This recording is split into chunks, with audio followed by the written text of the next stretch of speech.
Başkanı, çok değerli konuklar, 6. Uluslararası Terörizm ve Sınır Aşan Suçlar Sempozyumuna bir kez daha hoş geldiniz. Az sonra ikinci oturumumuz başlayacak ve ikinci oturumun konusu Ortadoğu'da bölgesel güvenlik olacak. Ve bu panelin moderatörünü öncelikle kürsüye davet ediyorum.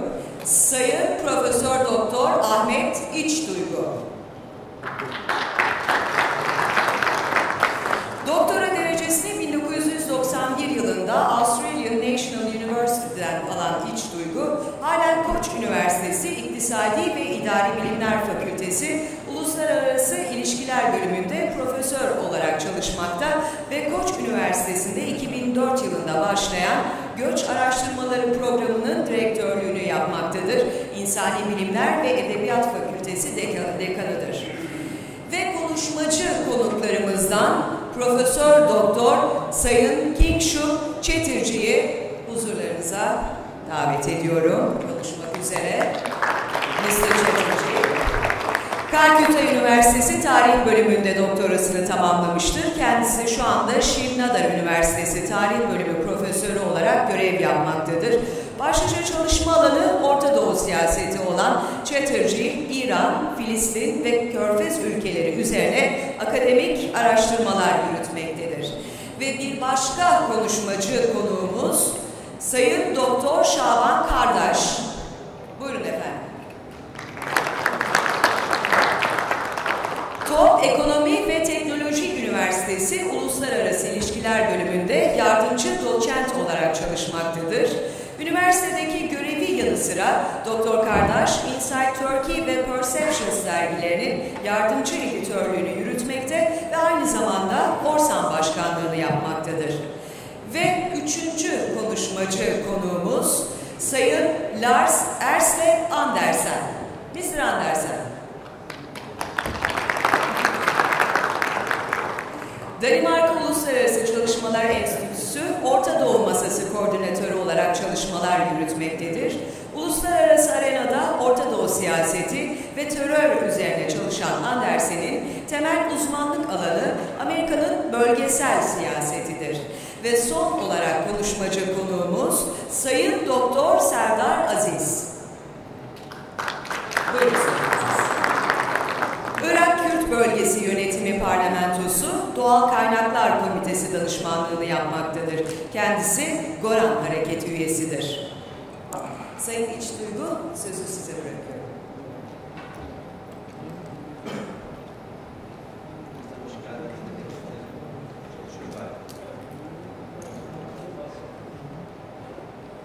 Tamam. Hepinize hoş geldiniz demek isterim. Barış Akademimizin ve Uluslararası Terörizm ve Sınır Aşan Suçlar Araştırma Merkezimizin düzenlediği ve 6.sını yaptığı Uluslararası Terörizm ve Sınır Aşan Suçlar Sempozyumu'nun bu yılki toplantısında birlikteyiz. Bu yılki toplantının genel başlığı bölgesel gelişmeler ve güvenlik. Bu anlamda baktığımızda aslında bu ikinci oturumun başlığı Orta Doğu'da bölgesel güvenlik. Gerçekten bölgesel gelişmeler ve güvenlik açısından baktığımızda belki de üzerinde en fazla duracağımız konulardan birisi. Tabii ki hem Türkiye'nin bu bölgede yer alması hem de Orta Doğu sadece kendi bölgesi için değil, bütün dünya için önemli bir bölge. Ve içinde yaşadığımız yıllarda belki de bu bölgenin, bu coğrafyanın tarihinde en krizli dönemlerden birisinin içindeyiz aslında. Tarihsel bir dönemi yaşıyoruz. Belki işte Osmanlı İmparatorluğu'nun çöküşüyle birlikte orada ulusal devletlerin kurulmasıyla birlikte ortaya çıkan süreç, daha sonra işte belki içinde yaşadığımız küreselleşme dönemi, Soğuk Savaş'ın bitmesi, onu izleyen dönemde işte son birkaç yıl içinde yaşadığımız toplumsal dönüşümler sadece Orta Doğu anlamında değil, ama Kuzey Afrika'dan başlayan coğrafyada, hatta bunu belki Güney Asya'da işte Afganistan'dan, Pakistan'dan, İran'dan uzanan bir coğrafyada, Atlas Okyanusu'na kadar uzanan bir coğrafya için bu bölge çok önemli. Sadece o değil, tabii ki bütün bu üç önemli eski kıtanın, Asya'nın, Avrupa'nın ve Afrika'nın ortasında. Ve söylediğim gibi gerçekten de tarihsel olarak en önemli erkek krizini yaşıyor bu bölge. Bu açıdan baktığımızda bu toplantının önemi çok fazla ve bu konuyu tartışacak 4 tane önemli tartışmacı konuğumuz var. Her bir konuşmacıya 15 dakika kadar vakit vermek istiyorum. Daha sonra sizlerden gelecek sorular ve yorumlara da zaman ayırmak anlamında.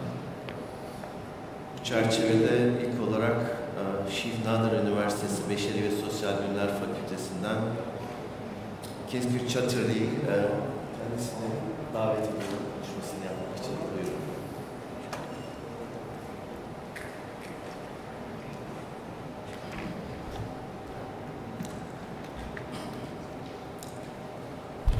Thank you, Mr. Chairman, sir. I'd like to begin by thanking the Police Academy in UTSAM for inviting me, and in particular my good friend Mehmet Özkan for bringing me over to this lovely city, of which, thanks to the schedule that he has prepared, I have not been able to see anything. I'm hoping he will somehow redeem himself on that note.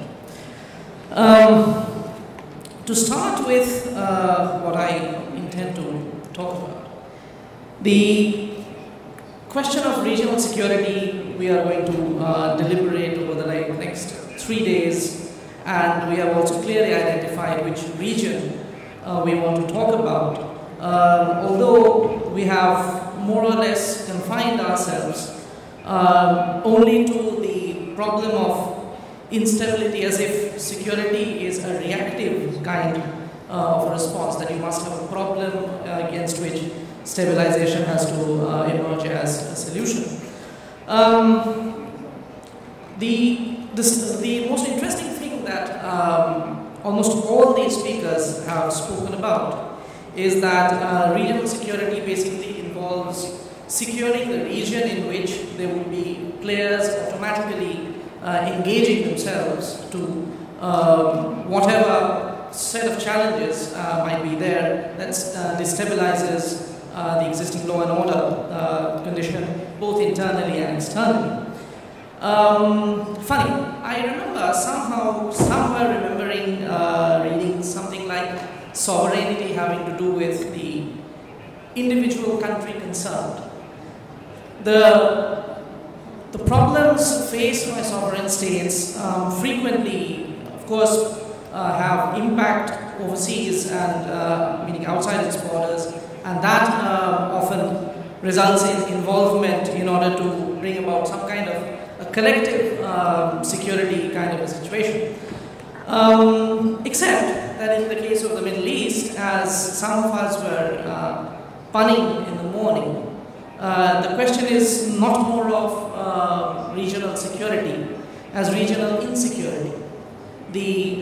Almost the default mode of this region's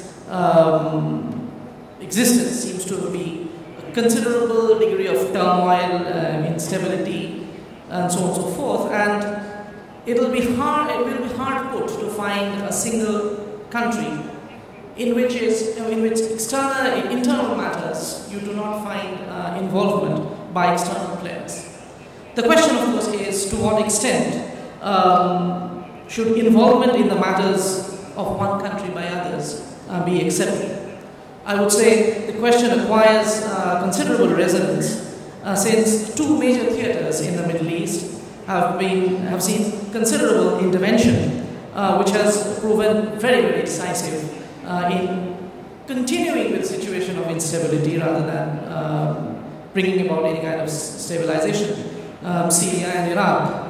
I am an outsider for the region, so what I'm going to say, most of you would be familiar with seeing it either from the inside or up close.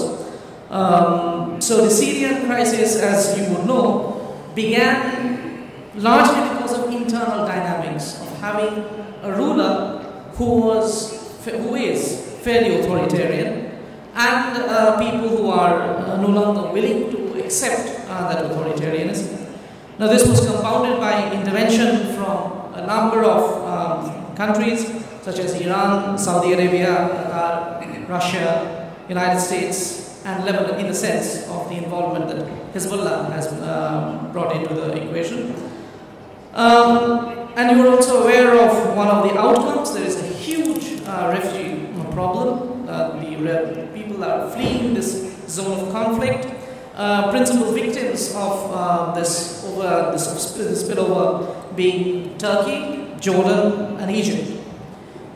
There is, interestingly, therefore you can see a mismatch between the victims of the conflict, if we are talking only about refugees for the time being, and the actors, the external factors in the conflict, those who are intervening in Syria very, very heavily are people who are not affected by prolonging the conflict. They're each in this game for their own interest.